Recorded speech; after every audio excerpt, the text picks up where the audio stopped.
teaching, everybody becomes Catholic. Well, that's actually not how it happened. That's the start of it. But the way it grew over those 300 years before Christianity became legal was Catholics living their faith in the day-to-day, in the marketplace, at home. Because what would happen is whole families would convert. We do see that in the scriptures. The head of the family might convert, and then the whole family would convert.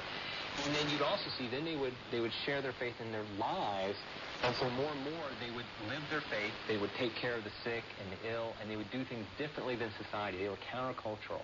That attracted people. So it wasn't always necessarily the preaching of one person who would bring about many. That happened, Acts says that did happen.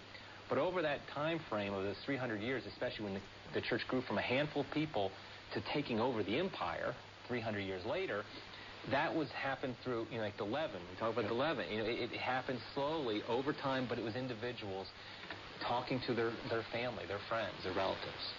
Email from Jonathan from Joplin, Missouri. I have some family members whose morality is based on what feels good to them at the time. They really don't see anything as objectively wrong. Is there any way to reach people like that with the truth? I will be the first to say I think that's one of the toughest challenges of evangelization today.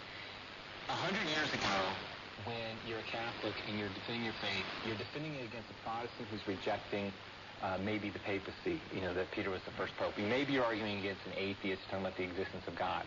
Now what you have is somebody says, well, that's true for you. That's great. I'm happy for you that you're Catholic, and that's true for you, that's good for you. But for me, I'm happy the way I am. It's not true for me. And so really, it's a great challenge. And so what we have to do is we have to start at the beginning. We can't talk to them about, okay, well, Peter was the first pope, because to them, that's a completely irrelevant question. We have to talk more about fundamental things we agree on that even they would agree. So, for example, you might take extreme cases, and you might say, were you upset when there was the priestly abuse scandal happened? Did you get very upset? Did you feel like that was awful? And of course, everybody should say, yeah. Well, then say why. Why did you think that was wrong? And be like, well, and then they might stutter, but they might have some reason, but it's like they do recognize absolute truth. They recognize it's absolute true that you cannot do that to a child, that you can't do bad. Certain things are so evil, and everybody recognizes it as evil. But if there's no absolute truth, that's not evil. That's just a cultural thing, or maybe, what you feel like is true to the case. So I think really, really understand the teachings. I think C.S. Lewis actually was a great Mere Christianity. Talks about this. There's other great books, but really starts to try to look more deeply at the first principles of if humans recognize a right and wrong, and we do, nobody can deny that when they really are put to the test. Well, where do we get that right and wrong from? Where did that come from?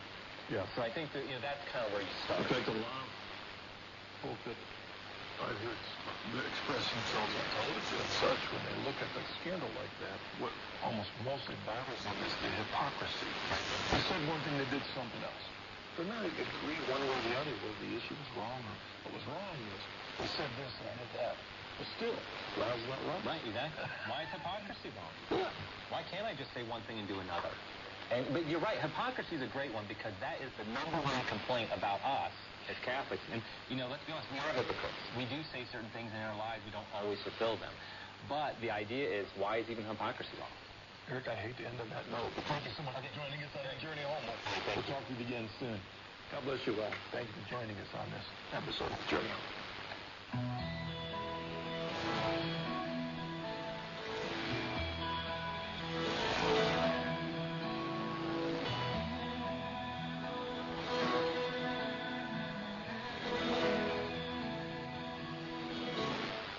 This episode of The Journey Home is available through the EWTN Religious Catalog.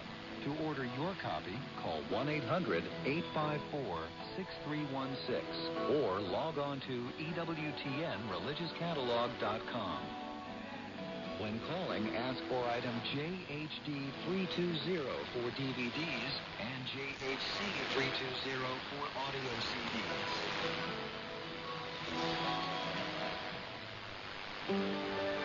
John Paul decided is considered to be one of the greatest popes to shepherd the church.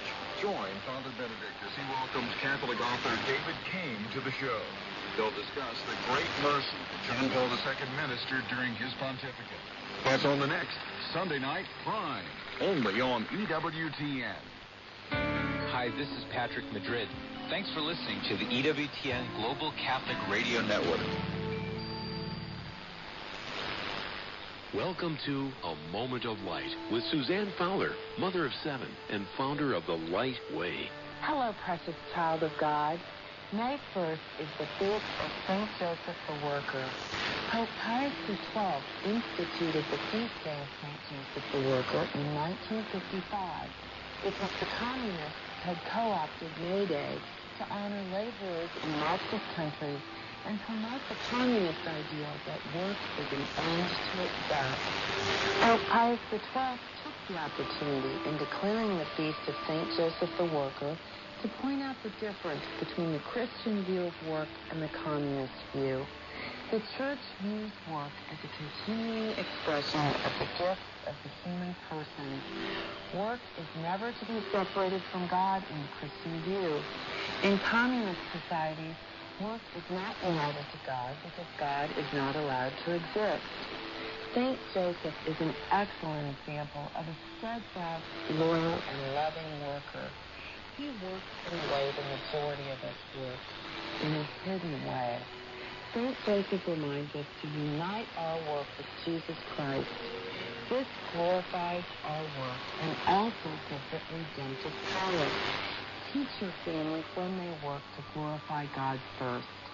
St. Joseph exemplifies the Catholic view of work expressed in 1 Corinthians 10:31. Whatever you do all for the glory of God. This message is from Suzanne Fowler's book, Building a Family Cookbook. For more information, contact the EWTN Religious Catalog. Call 1-800-854-6316. That's 1-800-854-6316. Or go to EWTNReligiousCatalog.com. That's EWTNReligiousCatalog.com. Coming up in the next hour on EWTN Radio, it's The Great Adventure, a journey through the Bible with your host, Jeff Cavins. Stay with us.